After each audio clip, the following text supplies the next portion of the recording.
காலங்கள் மாற மாற வழிபாட்டு முறைகளையும் நாம் மறந்துதான் போய்கொண்டிருக்கிறோம். எங்கே செல்லும் இந்த பாதை என்ற அளவில் வழிபாடுகளும் மாறிதான் வருகிறது. ஆனால் ஒன்று மட்டும் நிச்சயம், மன ரீதியான விஷயங்களுக்கு வழிபாடு மிக மிக அவசியம். அதுவும் இன்றைய காலகட்டத்தில் மன அழுத்தத்தில் தவிப்பவர்களுக்கு வழிபாடும் தியானம்தான் கை கொடுக்கும். அந்த அளவில் உடலையும் மனதையும் இணைப்பதற்கு ஒரு பாலமாக செயல்படுவதுதான் வழிபாடு. நீங்கள் எந்த மதத்தை சேர்ந்தவராக இருந்தாலும் வழிபாட்டு முறையை மேற்கொள்ளுங்கள். அது உங்களுக்கு மன அமைதியை தரும்.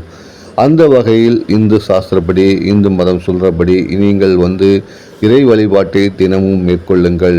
காலையில் எழுந்து குளித்து நீராடிவிட்டு இறைவனை நினைத்து மனம் முருக வேண்டுங்கள்.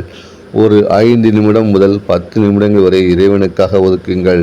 அது இறைவனுக்காக ஒதுக்கப்பட்ட நேரங்கள் அல்ல, உங்களுக்காக நீங்கள் ஒதுக்கப்பட்ட நேரமாக எடுத்துக்கொள்ளுங்கள்.